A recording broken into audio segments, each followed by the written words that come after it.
presentamos Tiempo de Dios con el pastor Ezequiel Molina Hijo.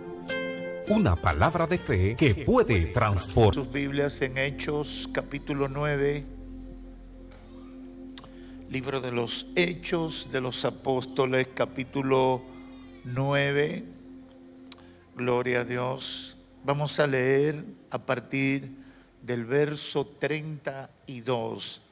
Hoy quiero hablarles con el tema el impacto de un milagro, segunda parte. El impacto de un milagro. Dice la palabra del Señor en Hechos capítulo 9, verso 32. Aconteció que Pedro, visitando a todos, vino también a los santos que habitaban en Lida, y halló allí a uno que se llamaba Eneas, que hacía 8 años que estaba en cama, pues era paralítico. Y le dijo Pedro: Eneas, Jesucristo te sana, levántate y haz tu cama. Y enseguida se levantó y le vieron todos los que habitaban en Lida y en Sarón, los cuales se convirtieron al Señor. El impacto de un milagro, segunda parte. La pasada semana en la Romana comenzamos a hablar del impacto de un milagro, utilizando como base el relato de Hechos capítulo 3, donde Pedro y Juan, dirigidos por el Espíritu Santo, oraron por un paralítico que acostumbraba a pedir limosnas a la puerta de la Hermosa. Y Pedro y Juan le dijeron: no tenemos oro, no tenemos plata, sino que te vamos a dar lo que tenemos. En el nombre de Jesús, levántate y anda. Y dice la Biblia que este paralítico quedó totalmente sano. Eso produjo todo un movimiento que los llevó a ser encarcelados. Terminaron en la cárcel porque la sociedad entera reaccionó contrariamente a lo que había ocurrido. Toda la sociedad, comenzando con las autoridades y la gente de gobierno, reaccionaron negativamente porque no podían entender lo que Dios estaba haciendo a través de Pedro y Juan. Insistíamos el jueves pasado de que muchas veces nosotros tenemos dificultad para entender ese tipo de reacciones porque de alguna manera asumimos que cuando hay algo bueno de parte de Dios para la vida de la gente, todo el mundo se va a gozar y todo el mundo va a estar contento. Pero no necesariamente eso pasa. No siempre que Dios sana a alguien, la gente va a reaccionar bien. No siempre que Dios liberta a alguien, y el jueves que viene voy a comenzar a hablar del impacto de las liberaciones espirituales, porque no siempre la gente va a reaccionar positivamente a la manifestación del poder de Dios. Aquí en Hechos capítulo 3 y 4 encontramos todo la situación complicada que le generó aquel milagro a Pedro y a Juan. Hoy yo quiero seguir en esa línea y quiero que reflexionemos sobre lo ocurrido en Hechos capítulo 9. Porque tenemos la certeza de que la iglesia del primer siglo cumplió con su misión de alcanzar los perdidos, utilizando como herramienta o estrategia principal la manifestación del poder del Espíritu Santo, y a nuestro juicio eso debe ser lo que llame la atención de la iglesia del siglo XXI. En Hechos capítulo 9 nos encontramos con dos milagros poderosos y son los que voy a utilizar como base para sustentar lo que el Espíritu Santo ha ministrado a nuestro corazón. Dos milagros poderosos en los cuales el Espíritu Santo utilizó a Pedro. Y al igual que Hechos capítulo 3, estos milagros se convirtieron en los puntos luminosos que ayudaron al crecimiento de la iglesia. Uno de los grandes temas que se debate en misionología, en todo lo que tienen que tratar en cuanto al alcance de los perdidos y al cumplimiento de la gran comisión, es qué es lo que vamos a hacer para llamar la atención de la gente y que se convierta. Muchos hermanos bien intencionados trabajan constantemente diseñando planes estratégicos para hacer que la gente pueda entender el Evangelio, conozca la buena noticia del Evangelio y tratan de desarrollar una cantidad de recursos y maneras para ayudar que la gente pueda recibir el beneficio de convertirse a Cristo. Y cuando yo leía estos pasajes bíblicos, el Espíritu Santo llamó mi atención para que le prestara para resaltar lo que era la técnica de la iglesia del siglo I. Y aquí encontramos el primer caso, Hechos 9:32, con el que comenzamos a leer. ¿Qué pasó? Pedro otra vez, hasta el capítulo 10 de Hechos, Pedro es el protagonista. De ahí en adelante comienza Saulo, o Saulo que se convierte en Pablo. Pedro estaba visitando a todos, probablemente los que habían creído, a la gente que ya se conocía, que se había entregado a Cristo. Y vino también a los santos que habitaban en Lida.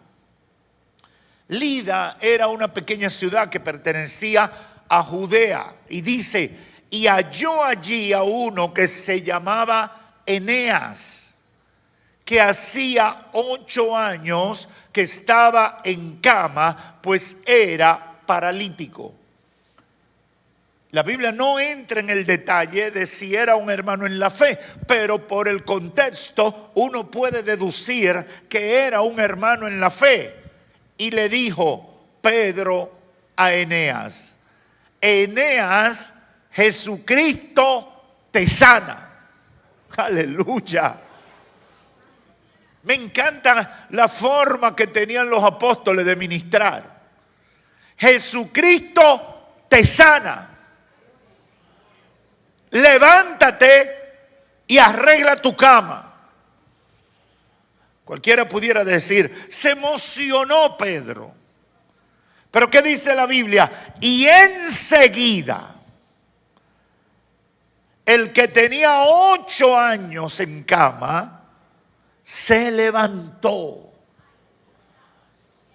Yo no sé cuánto han tenido el privilegio de ver un paralítico levantarse. Es escaso en este tiempo porque por parte de lo que estoy tratando de comunicar, la iglesia ha perdido ese enfoque.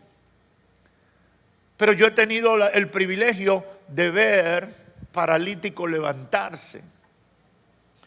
Y hubo un caso que me marcó porque era una persona que nunca había caminado y como consecuencia de haber sufrido poliomielitis desde su infancia temprana, se deformaron sus extremidades y no tenía posibilidad humana de caminar. Y un día el Señor, con una oración de fe, lo sanó.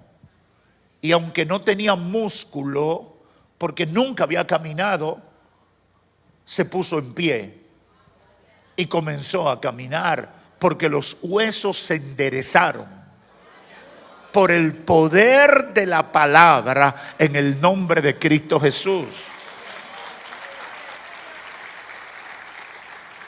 Ahora, aquí encontramos a Pedro que le dice a Eneas: Jesucristo te sana, levántate y haz tu cama. Y enseguida se levantó. Esta pequeña ciudad era una ciudad con relativamente pocos habitantes, era casi un paraje. Pedro llegó y sanó a Eneas, que tenía 8 años, paralítico. Es probable que sufriera una enfermedad degenerativa, de esas enfermedades que tú te vas complicando, como la arteriosclerosis, creo que es múltiple, que son enfermedades que los huesos van dejando de funcionar y se te va torciendo el cuerpo. Es probable que haya sido eso. La realidad es que Eneas terminó sin posibilidad de caminar, y por el tamaño de la ciudad, todo el mundo, la mayoría de las personas conocieron el caso. En los pueblos pequeños, todo el mundo sabe quién es fulano de tal, porque la gente se choca, se cruzan, se encuentran en el supermercado, se encuentran en la escuela, se encuentran en las cosas comunes, porque es pequeña la ciudad. Así que en Lida todo el mundo se había enterado de que Eneas había sufrido una enfermedad que lo había postrado, y ya tenía 8 años paralítico. Lucas no da más detalle en este relato del libro de los Hechos, sino que dice que al parecer Pedro se encontró, o quizás los hermanos le dijeron: nuestro querido hermano Eneas está enfermo, ven para que ores por él. Lo impresionante es cómo el poder de Dios se manifestó en favor de un hombre enfermo y que no tenía ningún tipo de posibilidad. Ahora, la pregunta importante en este relato es: ¿cuál fue el impacto que tuvo ese milagro en todos los que lo vieron suceder? Y yo nunca me había detenido a analizar este pasaje bíblico desde esa óptica. Y el verso 35 tiene la respuesta. Y le vieron todos los que habitaban en Lida y en Sarón, otra comunidad cercana, los cuales, después de ver el poder de Dios manifestarse en un hombre que estaba postrado, se convirtieron al Señor. Aleluya. No dice mucho detalle, porque la Biblia solamente da los detalles básicos y fundamentales para entender lo que Dios quiere comunicar. Porque si fuera así, entonces tendría que ser como 200 libros. Ahora, todos los que vieron que habitaban en Lida y en Sarón se convirtieron al Señor. Algunos estudiosos de la Biblia dicen que fueron muchos y no todos los habitantes de Lida. Pero yo me limito a lo que dice Lucas. Y le vieron todos los que habitaban en Lida y en Sarón, los cuales se convirtieron al Señor. Ese milagro se convirtió en la gran estrategia misionera para la salvación de la gente en esas 2 pequeñas ciudades. Nos dieron comida, nos repartieron tratado, nos pusieron un hospital.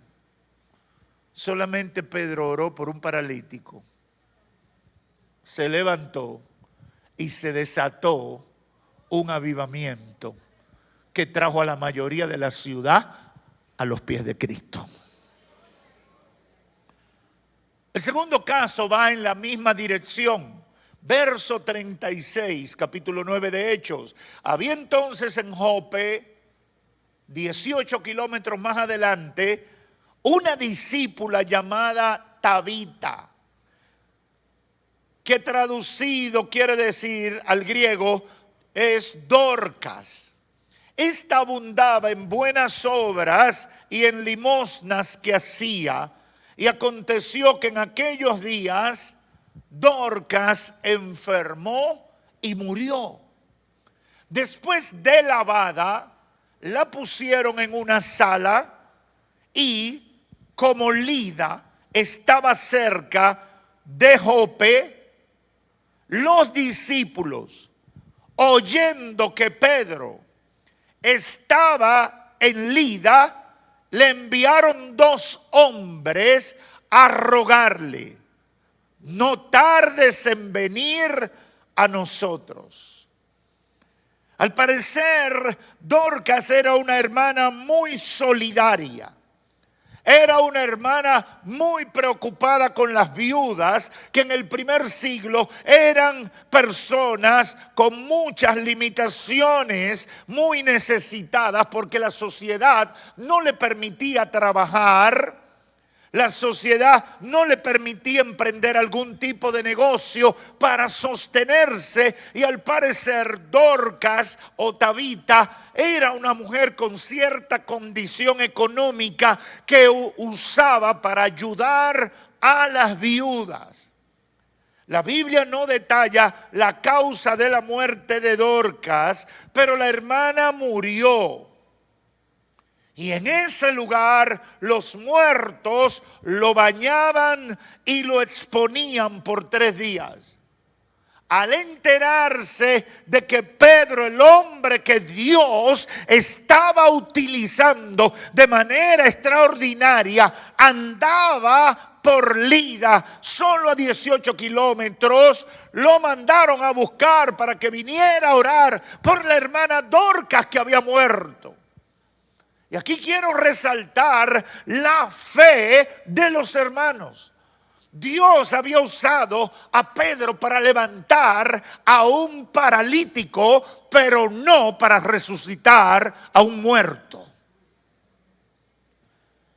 Hay una diferencia importante. No es lo mismo usted ir a orar por una gente que usted ve que está mala, que está cojeando, que usted orar por uno que ya lo bañaron y lo empolvaron y lo pusieron derechito ahí sin moverse. Son 2 temas muy diferentes. Hay mucha gente que tiene fe para orar por el que está caminando todavía, pero el que está muerto cualquiera no ora. Yo he contado este testimonio, pero aquí no lo he contado, así que me lo tienen que soportar. Alguna gente se pregunta, ¿por qué yo muchas veces oro por los enfermos? Y casi en todos los cultos que puedo y en lo que participo, cuando predico en algún lugar, me gusta ministrar por sanidad y liberación. Y una de las razones fue una experiencia que yo viví cuando fui a ver el familiar de un amigo fallecido en una funeraria de la zona oriental de esta capital. Yo llegué a esa funeraria, estaba bien estrechito, el amigo y su familia estaban desconsolados, llorando, y yo me acerqué, como hace uno siempre, al féretro de ese amigo, del papá de ese amigo, y cuando me quedo mirándolo, literalmente, yo escuché una voz que me dijo: ora por él. Yo miré a los lados a ver si hay alguien que se estaba pasando de contento y me quería poner en una situación difícil. Y miré a la derecha, miré a la izquierda, miré hacia atrás y nadie estaba cerca de mí. Era alrededor del mediodía. Yo había utilizado mi hora de almuerzo de mi trabajo y había ido a ser solidario, a darle el pésame, como se dice, a ese amigo que había perdido a su papá. Y yo fui, y cuando escucho esa voz que me dice: ora por él, Y yo lo miro y miro para todos los lados. Y claramente los pensamientos que vinieron a mi mente fueron estos. No vayas a hacer el ridículo. Di que orando por una persona que ya murió. Ese fue el pensamiento que vino a mi mente. Yo escuché la voz. Pero cuando miro el cadáver, rápidamente mi mente me bloquea. Cuidado, no vayas a hacer el ridículo orando por una gente que ya falleció. Me resistí ahí como un minuto. Miré para todos lados, estaba viviendo una experiencia nunca antes vivida y pasaron 3 o 4 minutos más, me despedí de mi amigo y me fui de la funeraria en un estado de impresión enorme porque yo no, lo que había vivido yo sabía que no eran cosas mías, era algo que se salía de lo normal y estaba confundido. Y cuando llego al parqueo y voy a abrir la puerta, yo estoy cavilando en mis pensamientos, Dios mío, ¿qué es lo que me ha pasado? Y comienzo a hablar como con Dios, pero yo solo entrando a mi vehículo. Dios mío, ¿qué fue lo que yo experimenté? ¿Será que estoy perdiendo el control de mis emociones o algo? Y claramente la voz me volvió a hablar. Quien lo iba a levantar era yo, no eras tú.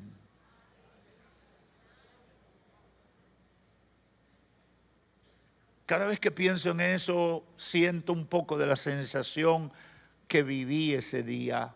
Era el mediodía, un sol candente, pero de repente yo sentí que el único ser que existía en la tierra era yo y había todo un cielo observando mi comportamiento tan cobarde frente a una instrucción de aquel que todo lo puede. Después de esa experiencia, yo he luchado y he logrado en gran medida vencer cualquier temor que se me pueda presentar cuando siento la necesidad de orar por alguien que está mal, aun cuando fuera muerto.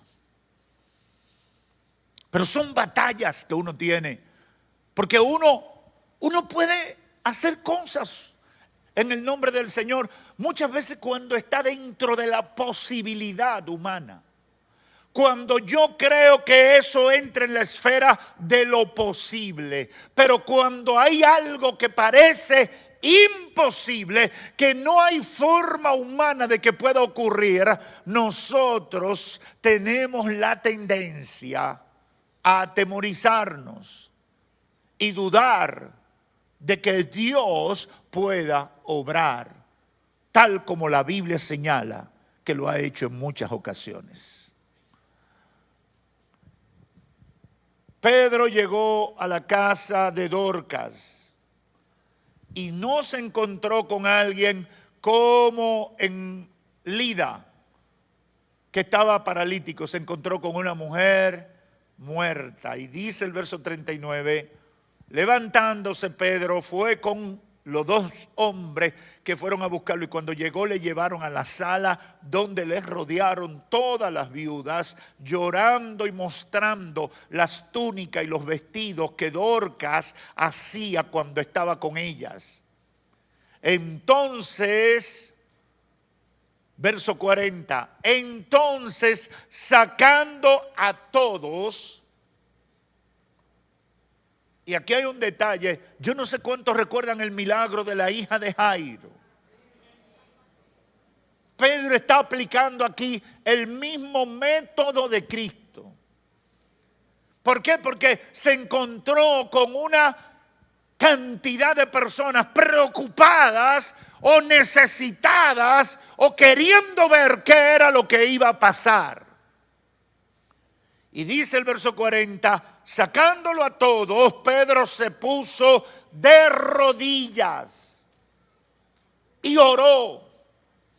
Porque cuando tú estás enfrentando a la muerte, cuando tú estás enfrentando a la enfermedad, cuando tú estás enfrentando a espíritus y potestades satánicas, tú no puedes tener una atmósfera de incredulidad.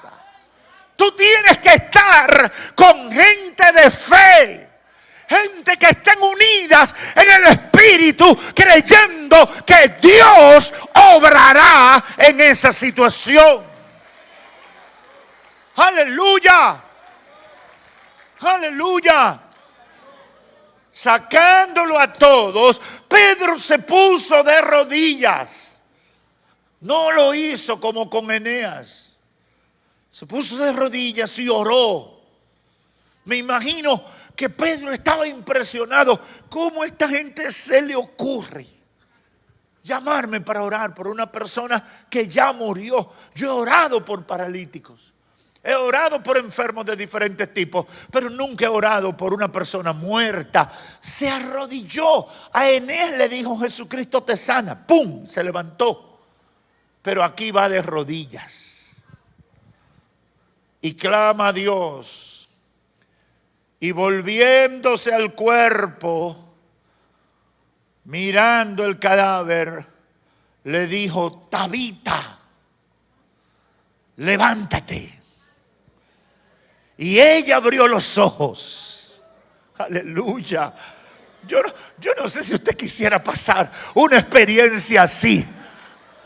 Y ella abrió los ojos. Y al ver a Pedro, se incorporó. Y él, dándole la mano, la levantó. Entonces, llamando a los santos y a la viuda y todo el que estaba llorando, la presentó viva. Levántate. Aleluya. La que estaba muerta había resucitado. Dios obrando a través de la iglesia para impactar al mundo. ¿Qué sucedió a partir de ahí? El mismo fenómeno de Lida y de Sarón, dice el verso 42.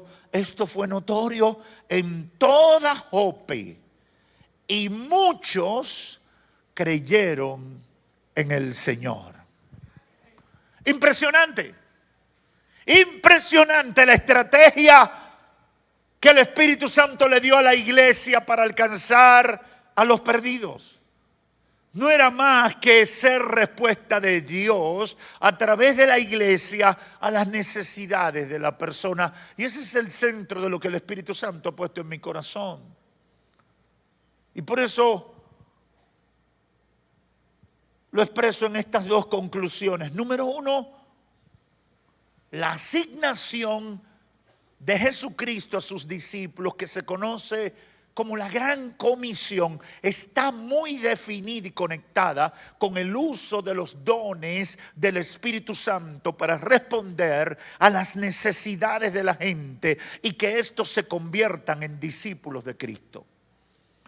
Eso nos obliga a todos los cristianos a revisar nuestra dinámica de acción misionera y la existencia o mantenimiento mismo de la iglesia, en el sentido de que está íntimamente ligada a ser respuesta de Dios a la gente. La iglesia tiene que ser respuesta de Dios a la gente. La iglesia puede hacer programas bonitos, el Día de las Madres. La iglesia puede hacer programas bonitos con los niños. ¿Lo puede hacer o no lo puede hacer? Lo que nunca puede faltar en la iglesia es ser respuesta de Dios para la gente que está necesitada.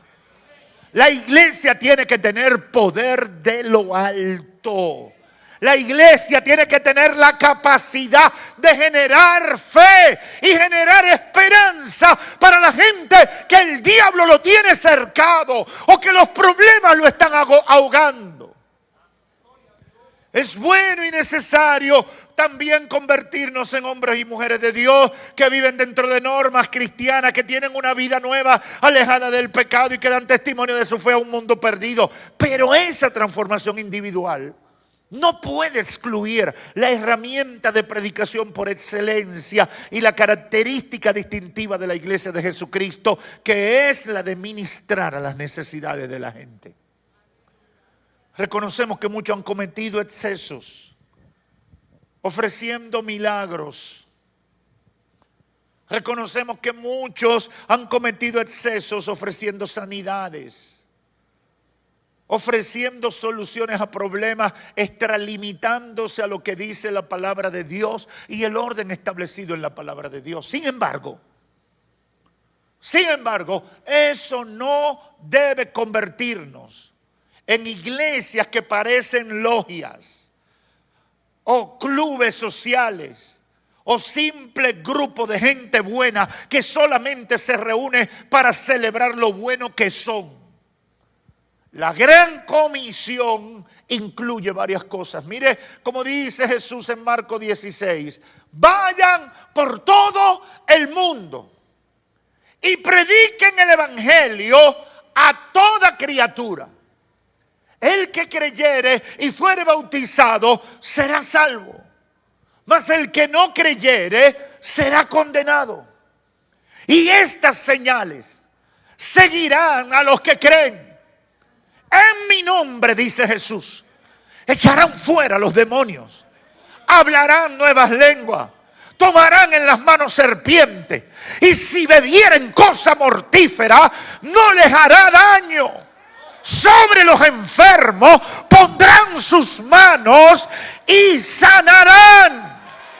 Oh, gloria a Dios. Yo no sé si aquí hay gente de fe que cree que eso es verdad.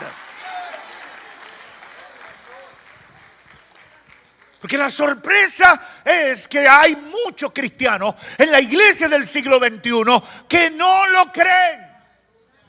Pastor, pero ¿y cómo usted va a decir que no creemos lo que dice Marcos 16, 15 en adelante? ¿Cómo va a ser, pastor? Somos cristianos. Bueno, tú puedes decir que eres cristiano, pero tú no crees.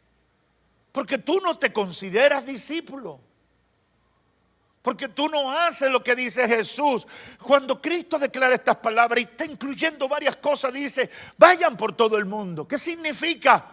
Que ningún lugar quedará excluido del plan de Dios. Otra cosa, prediquen el evangelio a todo el mundo. ¿Qué significa? Que hay que compartir el evangelio y eso no excluye a ninguna persona.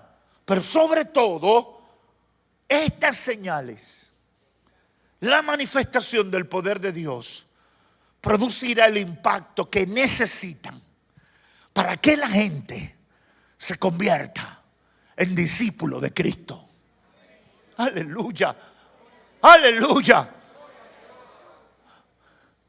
En segundo lugar, Hechos 9 con estos dos milagros confirma que la gran estrategia misionera no era repartir alimentos a los necesitados, aunque podemos hacerlo. Hechos capítulo 9 con estos dos milagros también confirma que la gran estrategia misionera no era tener orfanatos para niños desamparados y huérfanos, aunque debemos hacerlo. Hechos capítulo 9 con estos dos milagros confirma que la gran estrategia misionera no era aprender técnicas de atracción a la gente para que se acerque a Dios. El libro de los Hechos y los Evangelios nos enseñan que la gran estrategia fue y sigue siendo utilizar los dones del Espíritu Santo en favor de los necesitados. Esa ha sido la gran estrategia. Y cuando la iglesia no tiene eso, es como un soldado que no tiene arma. Solo tiene el uniforme, pero no puede defender su reino. No puede dañar a su enemigo. está a merced de lo que el enemigo quiera hacer con él. ¿Qué pensaría usted de un policía sin arma, de un soldado sin ningún tipo de arma? ¿Qué pensaría usted? Solo tiene ropa. Y si está pasando algo terrible, usted quiere, y llega un policía, usted quiere ver que venga con el hierro ahí para que le presten atención. Pero si llega sin nada, ¿qué usted cree? ¿Qué usted cree que va a hacer la gente? Mira a este. ¿Y qué es lo que él piensa hacer? Nadie le va a hacer caso. Bueno, a veces yo creo que como cristianos en el siglo XXI, siguiendo doctrinas como la de la cesación, doctrinas que inhabilitan a la iglesia para ejercer los dones del Espíritu en este tiempo, hemos terminado convirtiéndonos en soldados sin recursos para someter a la obediencia al enemigo. La iglesia tiene que llegar a cualquier lugar con la autoridad espiritual, con los dones del Espíritu Santo para establecer el orden de Dios en cualquier territorio donde llega. Los demonios tienen que saber que tu boca está ungida lo suficiente para hacer que el infierno tenga que retroceder y soltar cualquier vida que tenga sometida a esclavitud. Yo no sé si aquí hay gente de fe que está entendiendo lo que estoy diciendo. ¡Aleluya! Esa debe ser nuestra identidad. Esa debe ser. Y yo me siento a veces como Juan el Bautista, como una voz que clama en el desierto, porque siento que la gente como que no asimila. El Espíritu Santo no vino para quedarse en un rincón de la iglesia. El Espíritu Santo no ha venido al mundo para ver que la iglesia se deja ahogar por el afán. El Espíritu Santo vino para equipar a la iglesia y decirle: las puertas del infierno no prevalecerán. Aleluya. Aleluya. Oh. El Espíritu Santo quiere equipar a la iglesia de dones para que puedan actuar en favor de los que están necesitados. Y eso va a revolucionar. Eso va a traer. Eso va a hacer que todo el mundo se acerque. ¿Quiénes venían a los apóstoles? ¿Quiénes venían a Cristo? Todo el que estaba necesitado. Pero venía el hombre más pobre de la ciudad. Pero venían los altos oficiales romanos. Venían los miembros del Sanedrín, como pasó con Jairo. Jairo no era un pelagato. Jairo no era un cualquiera de la ciudad. El Evangelio dice: un principal, una autoridad, un hombre importante. Cornelio no era un cualquiera. Y en el capítulo 11, él estaba orando y él estaba pidiendo. Y el Espíritu Santo mandó a Pedro: ve allá. Y los bautizó y los llenó con el Espíritu Santo. Es decir, todo el mundo tiene sed. Todo el mundo tiene hambre de Dios. Todo el mundo tiene necesidad de Dios. En algún momento la gente sabe que necesita a Dios. Pero la gente necesita una iglesia con autoridad, con poder, con unción que le diga: Eneas, Jesucristo te sana. No soy yo, no es María, no es José. Eneas, no es en el nombre de Pedro que te vas a levantar, no es en el nombre de ninguno de los hermanos. Eneas, Jesucristo te sana y te levanta. Ese tiene que ser el mensaje. Esa tiene que ser la palabra. Esa tiene que ser la autoridad en ejercicio de la iglesia. ¿Por qué? Porque pasará como pasó en Hechos 9. Lo vieron todos. Lo vieron todos. Lo vio el pueblo. Lo vio la familia. Lo vieron los amigos. Lo vieron los vecinos. Se levantó Eneas. Ay, se murió Dorca o Tabita. Ay, pero ahora ya está despierta. ¿Qué pasó? ¿Qué fue lo que pasó? ¿Qué fue lo que pasó en Jope? ¿Qué fue lo que pasó en Lida? ¿Qué es lo que está pasando? Jesucristo te levanta. Aleluya. Aleluya. Ese es el mensaje.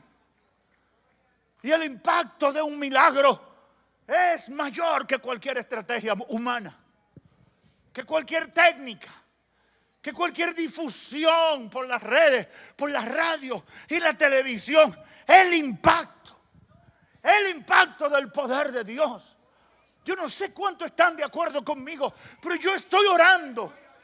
Yo estoy orando para que en este lugar lleguen toda la semana gente que el diablo lo está destruyendo, gente que la enfermedad lo está arruinando, gente que ya no puede más y quizás lo han gastado todo, para que vengan a tocar el borde, para que vengan a recibir